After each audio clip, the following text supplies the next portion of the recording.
Hello नमस्कार guys. I am Abhinav Verma. Welcome to my YouTube channel mission BPSC exam 2022। तो guys आज हम जो है बीपीएससी का प्रीवियस ईयर साइंस का क्वेश्चन जितना भी है ना गाइज, आज हम लोग कवर करेंगे।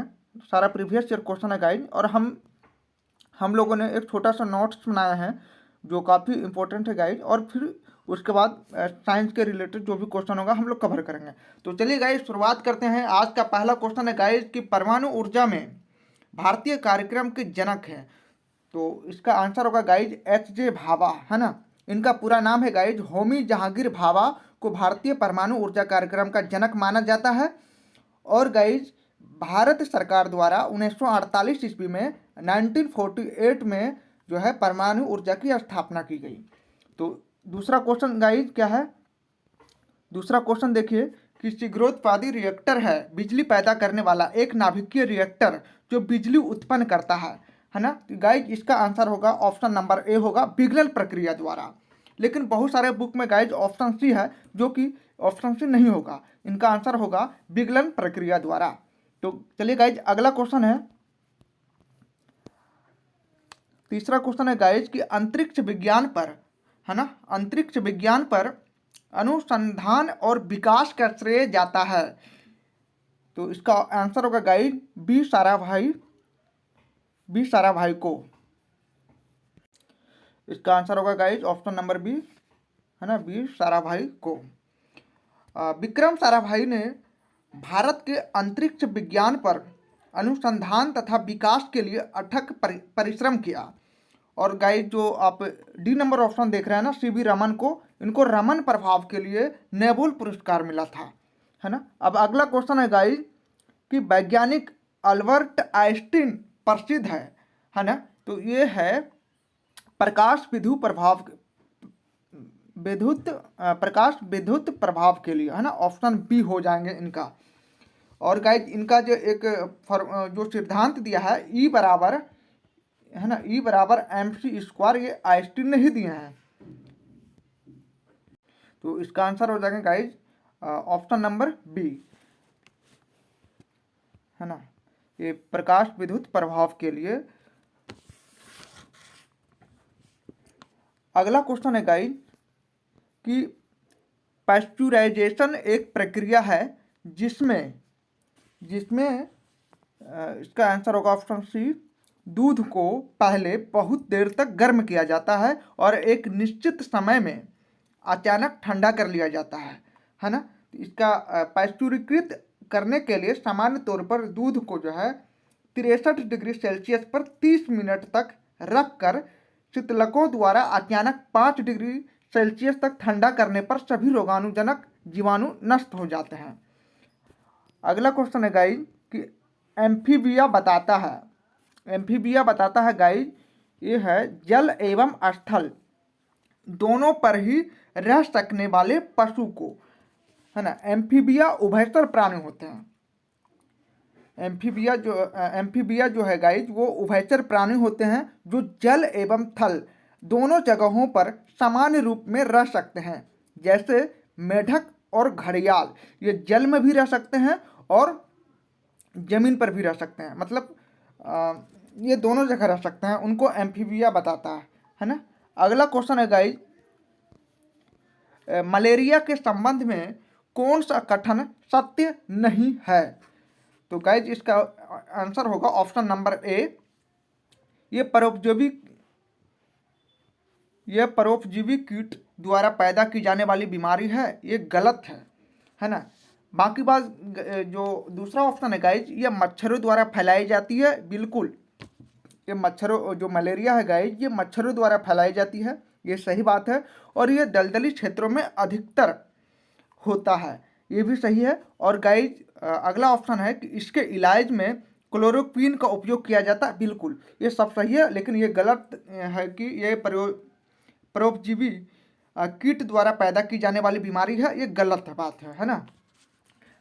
मलेरिया जो है गाइज ये एनाफ्लीज मादा मच्छर के काटने से होता है। चलिए अगला क्वेश्चन है गाइज कि पृथ्वी पर पहुंचने के लिए सूर्य से चला प्रकाश समय लेता है लगभग, तो गाइज 8 मिनट का समय लेता है ना। 8 मिनट इसका आंसर होंगे। सूर्य से प्रकाश को पृथ्वी पर पहुंचने में 500 सेकेंड लगते हैं, अर्थात लगभग 8 मिनट 20 सेकेंड। तो 8 मिनट हो गया। अगला क्वेश्चन है गाइज कि स्टेनलेस स्टील जो है ना, स्टेनलेस स्टील मिश्र धातु है, ये किनके किन किन जो है मिश्र धातु से बना है, किन किन धातु से मिलकर बना है स्टेनलेस स्टील, है ना। तो गाइज ये हो जाएंगे लोहा और क्रोमियम, ऑप्शन सी हो जाएंगे लोहा और क्रोमियम का, है ना। स्टेनलेस स्टील लोहे और क्रोमियम के मिश्रण से तैयार किया जाता है, लोहा और क्रोमियम, है ना। लोहा और क्रोमियम को मिलाएंगे तो क्या बनेगा, स्टेनलेस स्टील बनेगा, है ना। अगला क्वेश्चन है गाइज कि भौतिक परिवर्तन का एक उदाहरण है। गाइज इनका जो आंसर होगा पानी में, है ना, पानी में चीनी का घुलना। तो इसका आंसर होगा option guys option number D हो जाएंगे। तो हम लोग पहले जानेंगे कि ये भौतिक परिवर्तन और रासायनिक परिवर्तन क्या है ना। हम कैसे जानेंगे कि भौतिक परिवर्तन का उदाहरण जो है पानी में चीनी का घुलना ये भौतिक परिवर्तन है। तो गाइज इसका जो है देखिए, पानी में चीनी का घुलना एक भौतिक परिवर्तन है क्योंकि वाष्पन द्वारा चीनी को पुनः प्राप्त किया जा सकता है। भौतिक परिवर्तन गाइज क्या है कि भौतिक परिवर्तन वह परिवर्तन है जिसमें पदार्थ का पूर्व रूप पुनः प्राप्त किया जा सके, जबकि रासायनिक परिवर्तन में क्या होता है ना गाइज, रासायनिक परिवर्तन में पदार्थ का पूर्व रूप नहीं प्राप्त किया जा सकता है। जैसे अगर दूध को हम दही बना देते हैं तो दही से फिर दूध नहीं बनता है, इसलिए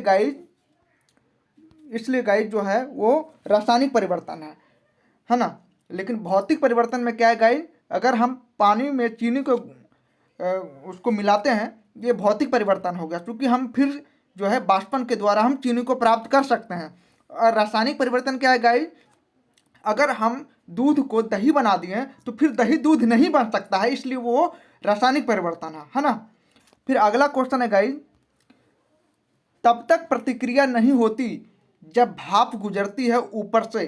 तो इसका गाइज आंसर होगा एल्युमिनियम, है ना, एल्युमिनियम। तो इसका आंसर हो जाएगा गाइज एल्युमिनियम के। क्वेश्चन क्या था गाइज, तब कोई प्रतिक्रिया नहीं होती जब भाप गुजरती है ऊपर से। इसका आंसर हो जाएंगे गाइज एल्युमिनियम। अब यहाँ से सवाल पूछ सकता है गाइज कि एल्युमिनियम का अयस्क कौन कौन है। तो गाइज इसका सबसे फेमस जो अयस्क है एल्युमिनियम का वो है बॉक्साइट, और बॉक्साइट का फार्मूला होता है गाइज Al2O3 इंटू 2H2O। ये बॉक्साइट इनका अयस्क है एल्युमिनियम का, ये इनका फार्मूला है। दूसरा गाइज इसका अयस्क है एल्युमिनियम का कोरंडम, तीसरा है फेल्सपार, और तीसरा है क्रायोलाइट, और 4 नंबर में है एल्यूनाइट। उसके बाद है गाइज काओलिन। ये सब जो है एल्युमिनियम का अयस्क है, लेकिन सबसे ज़्यादा फेमस है ये एल्युमिनियम का बॉक्साइट, है ना। अगला क्वेश्चन है गाइज कि वैज्ञानिक इवान पावलोव किस क्षेत्र में अपने कार्यों के लिए जाने जाते हैं। तो इसका आंसर होगा गाइज प्रायोगिक मनोविज्ञान में, है ना, ऑप्शन डी हो जाएंगे। क्योंकि गाइज वैज्ञानिक इवान पावलोव जो है ये प्रायोगिक मनोविज्ञान से संबंधित है, जिन्होंने जीवों पर अनेक प्रयोग किए। ये रूस के रहने वाले थे, ये रशियन थे, तथा उन्हें 1904 ईस्वी में चिकित्सा का नोबेल पुरस्कार मिला था। तो ये वैज्ञानिक इवान पावलोव जो है ये गाइज क्या हो जाएंगे, प्रायोगिक मनोविज्ञान से। इनको 1904 ईस्वी में नोबेल का पुरस्कार मिला था, ये रूस का रहने वाले हैं। अगला क्वेश्चन है गाइज कि निकोलस कोपरनिकस प्रसिद्ध है ना। तो इनके बारे में सभी जानते हैं गाइज कि ये बताने के लिए कि ग्रह जो है सूर्य के चारों ओर चक्कर लगाती है ना। कोपरनिकस के अनुसार जो है ग्रह जो भी ग्रह हैं वो सूर्य के चक्कर लगाते हैं, है ना। ये सन है, इनके चक्कर लगाते हैं कौन? ग्रह, है ना। तो इनका ऑप्शन हो जाएगा ऑप्शन नंबर बी। ये बताने के लिए कि ग्रह सूर्य के चारों ओर चक्कर लगाते हैं, ना कि पृथ्वी के, है ना। ये सूर्य के चक्कर लगाते हैं ग्रह, पृथ्वी के नहीं। इसके लिए ये फेमस है निकोलस कोपरनिकस। चलिए अगला क्वेश्चन है गाइज।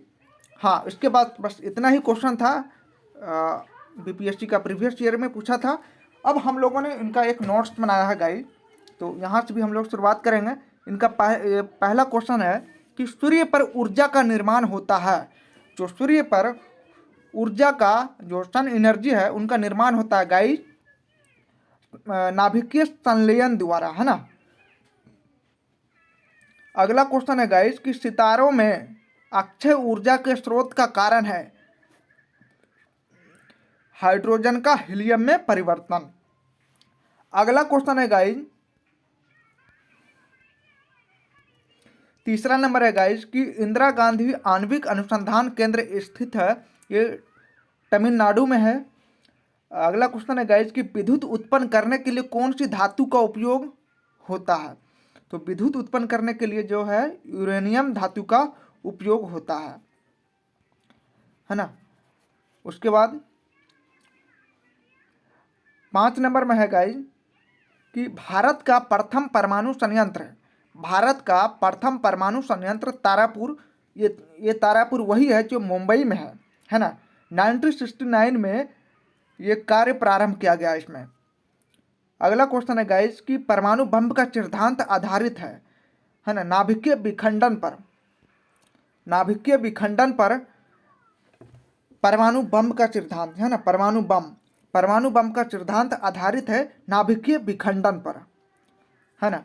और जबकि हाइड्रोजन बम का सिद्धांत जो है नाभिकीय संलयन पर आधारित है। नाभिकीय संलयन पर कौन है? Hydrogen bomb. और परमाणु बम किस पर है? नाभिकीय विखंडन पर, है ना। इसके बाद है गाइज कि कल्पक्कम प्रसिद्ध है। कल्पक्कम जो है गाइज, कल्पक्कम ये परमाणु शक्ति संयंत्र के कारण ये प्रसिद्ध है ना। अगला क्वेश्चन है गाइज कि atomic minerals directorate for exploration and research, ये कहाँ है? ये हैदराबाद में है।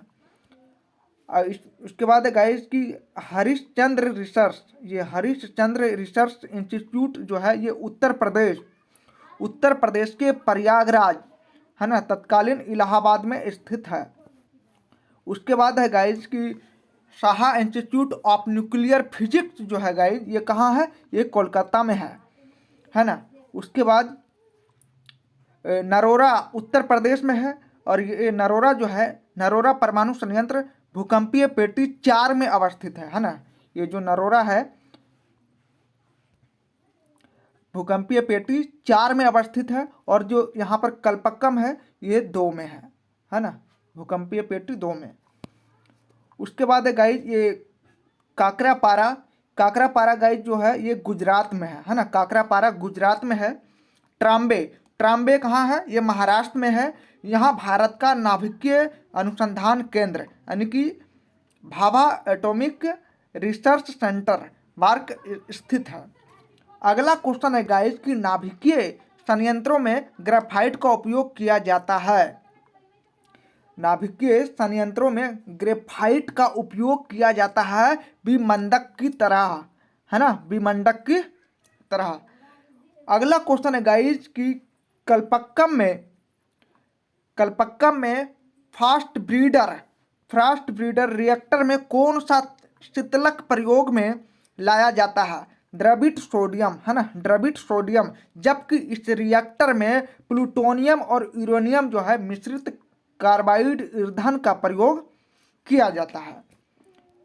16 नंबर में है गाइस कि एक नाभिकीय रिएक्टर में भारी जल का क्या कार्य होता है? एक नाभिकीय रिएक्टर में भारी जल का क्या कार्य होता है? तो गाइस भारी जल का जो है नाभिकीय रिएक्टर में न्यूट्रॉन की गति को कम कम करने में होता है ना, न्यूट्रॉन की गति को कम करना। 17 नंबर में है गाइस कि किस नाभिकीय शक्ति संयंत्र की कुल क्षमता अधिकतम है, कूडान कूलम, है ना।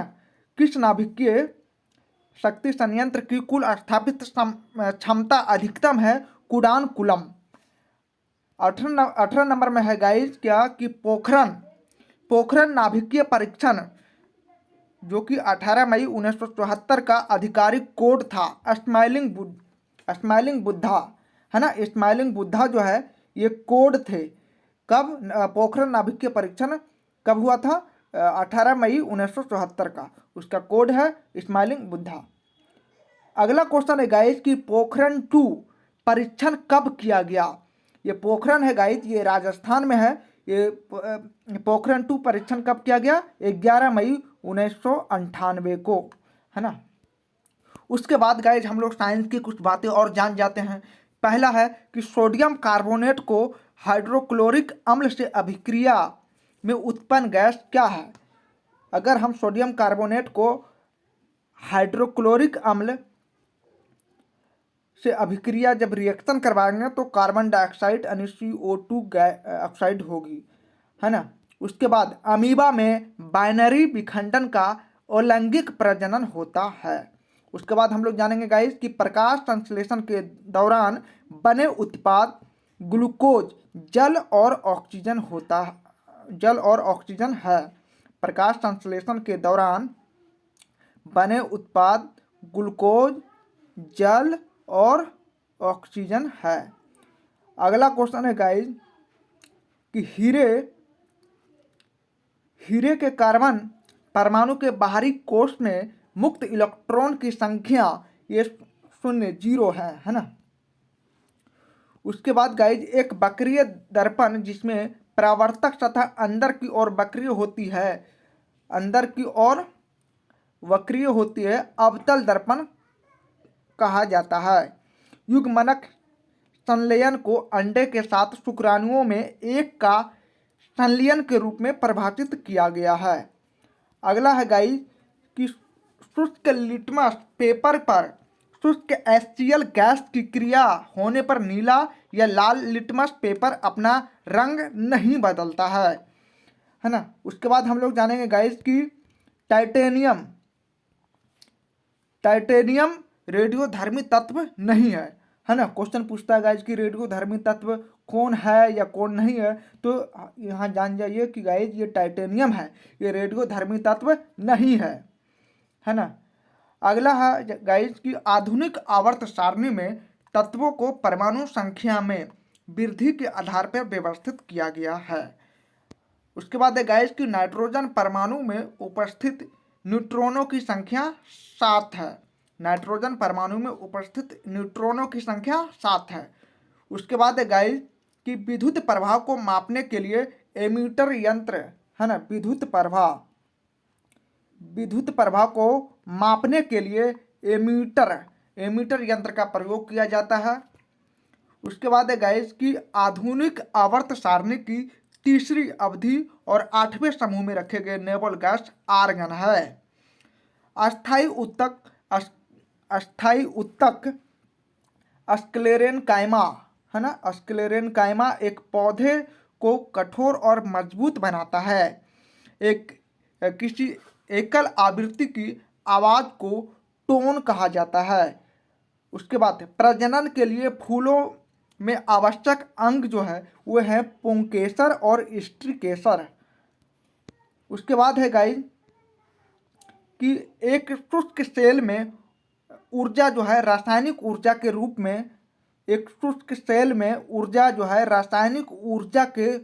में संग्रहित रहती है। उसके बाद है गाइस कि 1 वाट 1 जूल प्रति सेकंड के बराबर होता है। 1 वाट कितने जूल के बराबर होते हैं? तो 1 वाट जो है 1 जूल प्रति सेकंड, है ना, 1 जूल प्रति सेकंड के बराबर होता है। 1 वाट 1 जूल प्रति सेकंड के बराबर होता है। उसके बाद है गाइस कि तत्वों को उनके परमाणु द्रव्यमान के आधार पर वर्गीकृत करने का श्रेय ये दमित्री मेंडलीव को जाता है। आधुनिक आवर्त सारणी में धातुओं को बाईं ओर रखा गया है। आधुनिक यानी कि मॉडर्न आवर्त सारणी जो है उसमें धातु को जो है बाईं ओर रखा गया है। उसके बाद है गाइस कि किसी परिपथ में विद्युत प्रवाह इलेक्ट्रॉनों के गति के द्वारा संभव होता है। उसके बाद गाइस की गतिज ऊर्जा जो है ना, गतिज ऊर्जा के फार्मूला होता है गाइस 1/2 mv²। गतिज ऊर्जा बराबर क्या होता है 1/2 mv² के बराबर होता है। और भार का एसआई मात्रक जो है, एसआई इकाई जो है वो न्यूटन है। उसके बाद क्या है गाइस कि चूने के पानी में कार्बन डाइऑक्साइड गैस प्रवाहित करने पर यह दूधिया हो जाता है। ऐसा जो है कैल्शियम कार्बोनेट निर्माण के कारण होता है। किसके निर्माण के कारण होता है गाइस? ये ऐसी घटना जो है ये कैल्शियम कार्बोनेट निर्माण के कारण होता है। तो गाइस आज हम लोगों ने बीपीएससी का साइंस का प्रीवियस ईयर क्वेश्चन हम लोगों ने सॉल्व किया। उसके बाद हमारा नोट्स, उसके बाद इलेक्ट्रिक साइन। तो गाइस आप कमेंट करके बताइएगा कि आपको कैसा लगा। क्या आप चाहते हैं कि हर सेक्शन का पॉलिटी का हो, साइंस का हो, या फिर हिस्ट्री का हो, या ज्योग्राफी का, इस तरह से क्वेश्चन प्रीवियस ईयर क्या आप चाहते हैं? अगर चाहते हैं तो गाइस कमेंट में बताइएगा, हम आपके लिए वीडियो जरूर बनाएंगे। तो आज के लिए इतना ही, अगले वीडियो में फिर मिलते हैं। जय हिंद।